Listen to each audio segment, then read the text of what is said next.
All you got to do is commit to just taking that right line. Because you don't fit, you're probably going to get like pitched over the falls. Angle with your nose slightly down so that as it draws you up, you're riding down and you're riding down.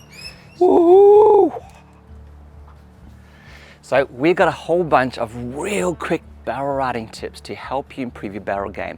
It's mostly inside of your head, and we're going to show you good and bad examples and a whole bunch of them so you can see where you are in your barrel riding and how to fix it. One of the biggest problems in surfing is positioning. People don't want to sit deep because they're worried about how much energy is sucking up.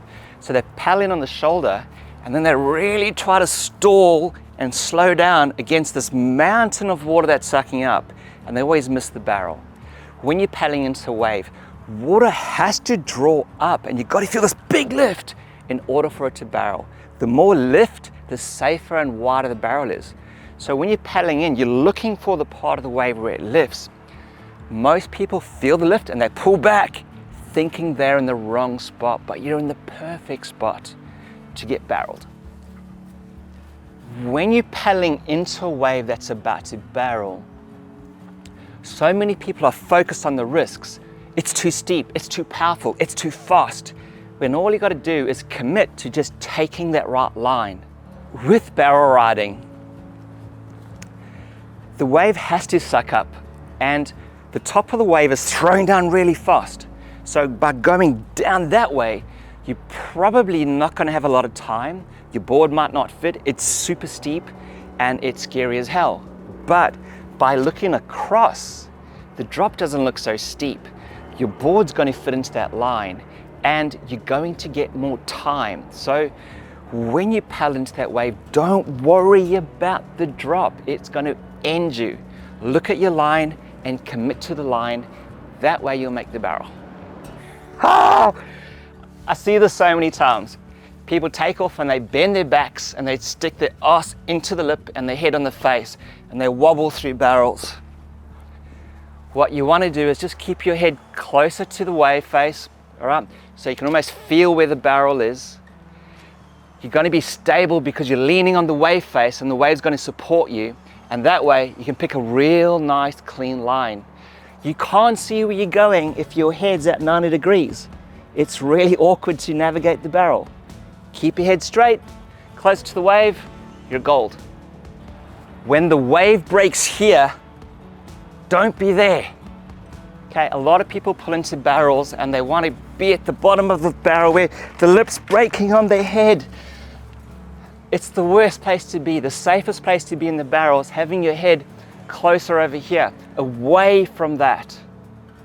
Right, it's the best place. When barrel riding, if you look at the bottom of the wave, so in other words, here's the tree, here's the barrel. If there's no base, there won't be a tree and there won't be a barrel. So watch what the bottom of the water is doing. Sometimes it's fast, sometimes it's slow. But in barrel riding, I'd say 80% of the times you're waiting for it. You're waiting for it to draw up, and as it draws up, stick your head on it, stick your ear on it, you're gonna be safe. I see this time and time again where people pull into barrels and they expect to get hurt and imploded, and their posture is something that looks like close to the ground, and when you do this, you're gonna get your head pushed into the water.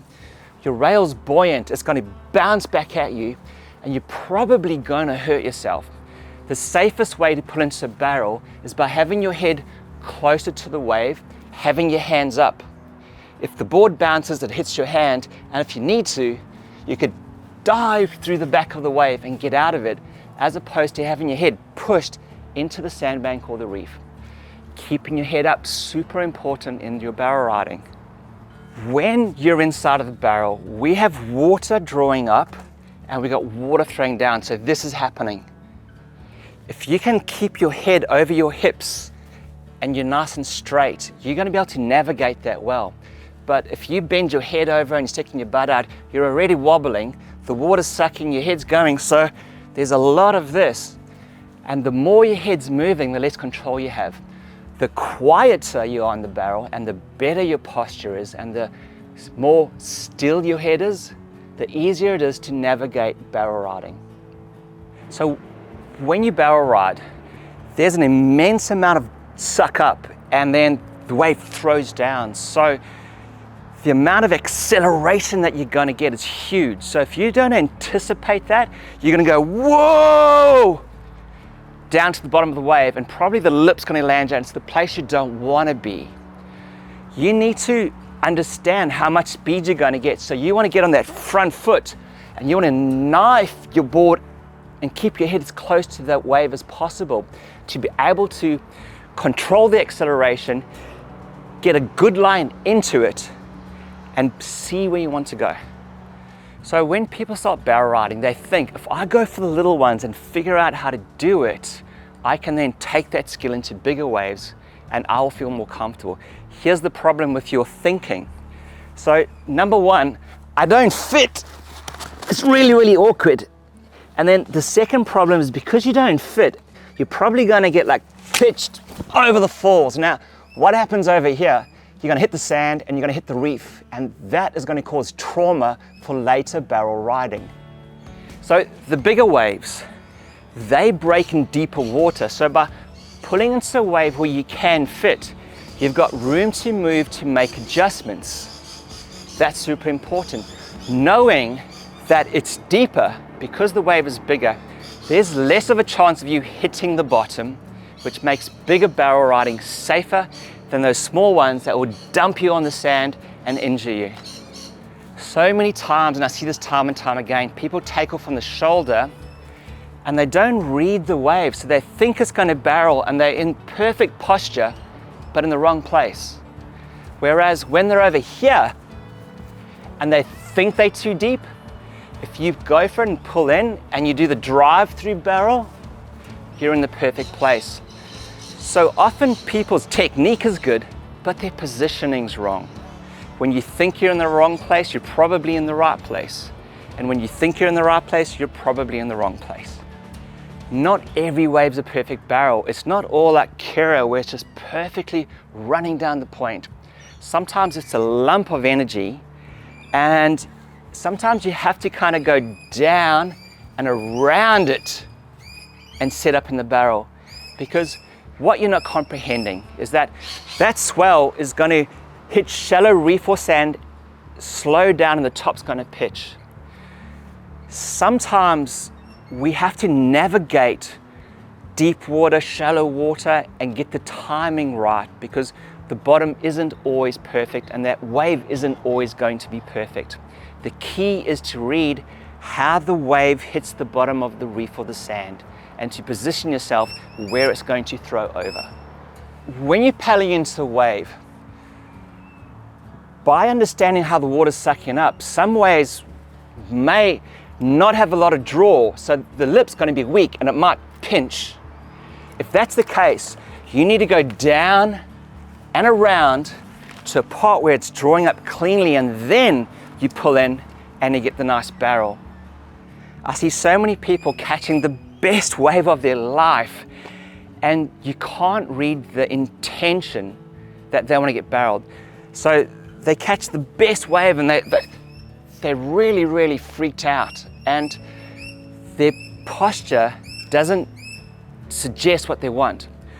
Whereas a good surfer, when they pull into the barrel, the knees are pointing forwards, their chest, they're looking forwards, the hand is pointing forwards, and you can visualize the outcome, as opposed to this person who's just going to get annihilated because their body language doesn't tell the surfboard that they want to go across and get barreled. When you're inside the barrel, water is drawing up. So if you try to take a high line, you're probably going to get flung over. So you constantly try to angle with your nose slightly down, so that as it draws you up, you're riding down and you're riding down. So you're constantly aware of lift and compress, lift and compress. And that would be called pumping inside of a barrel. And the deeper you go, the more that wave just keeps wanting to lift until it just absolutely blows you out, which is really, really fun. The best way to ride a barrel is to keep your head still so that you can see what's going on. A lot of people do this and their head's at an angle, and it's really hard to see what's going on from this point of view. You've all heard the saying, keep your eyes on the prize. So the best surfers are looking at the best line through the wave and they're seeing what's going on. The worst surfers take off and the head moves a lot, and then they try a bottom turn and the head moves a lot, and then they're in the barrel and the head's moving a lot. And when your head moves too much, it's hard to control your balance. Never mind try to pick the line that you want to take through the barrel. So I see this time and time again. People go, yep, I want to learn barrel riding. So I'm like, sweet, have a crack. And what they give me is this. They paddle into a wave and they look down, okay? Then they start pointing their hands down and they tuck their chin. This is how you teach a kid how to dive into a pool. But what they really want is to look where they want to go and to pick the right line. And Mick Fanning phrases this really well: push the shopping cart through the barrel. That way you're sending your intention where you want to go rather than into the water. One of the best stances that you could be in a barrel is a fight stance. So what that looks like is your knees slightly bent, where you can move forwards, move back, you can move down, you can move up, and having your hands up where you can touch the water and you can move around. If you fall and the board comes up, it's going to hit your arm. From here, if the wave's going to close out, you can compress and you can dive through the back. Too many surfers take off, they bend their back and keep their hands low because they feel like this is a safety stance, when in actual fact with your hands low, the board's going to come up and probably whack you in the face. The lip will push you over to the imploding part of the wave, which is definitely not where you want to go. So by having your hands up, it's going to give you more control and keep you safer inside the barrel. So you might have had a couple of waves, you tried to pull into barrels and you didn't know about this, so you started to do things wrong. Once you've got a bad barrel experience and you've maybe had a second one, expectations set in that when I take off, this is going to hit me and not end well. So you start to adopt this like, oh, it's going to hit me posture. That posture makes you heavy, it makes you drift to the bottom of the wave, and yes, it will hit you because of your posture. But if you pull into the wave and you're expecting to make it, and you're setting your intention to come out of this barrel, all right, chances are you're going to make it. So what you expect and what your body language suggests, you're going to get. A lot of people, when they paddle into the wave, they're kicking, snarling, rah, and then they pull in and they hold their breath. So you want that experience to go really fast so you can take a breath again. But when you paddle in, if you take a breath, you'd be happy to stay in the barrel for as long as you can because you got oxygen, you got time, and you want that time to last as long as you can so you can start to enjoy things, start to play, start to look around. So a real good bit of advice before you pull into the barrel is to take a breath. It's going to help your body to relax. That's going to help you move better. So many people, when they pull in, they tense and they're dying to take a breath, so they eject rather than try ride it out. So backside barrel riding is not too different. What you don't want to do is you don't want to go in a squat with your knees going in two different directions and you grab in between the squat, because it makes your head dip, and where do you think you're going to go? You're going to get lipped in the head. What you want to do when you come from behind it, tie your shoelace,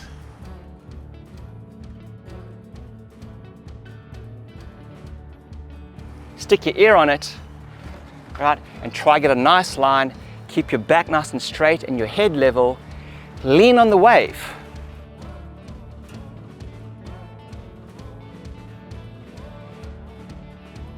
And then when you want to come up, lift that hand up and you're gold. The more you relax and the more you pick your line, almost like someone learning how to trim on a wave for the first time, you're going to find that barrel riding is really easy. The tension that you bring to barrel riding is the problem. If you can start dumping that and start having more fun, it becomes a lot easier to barrel ride.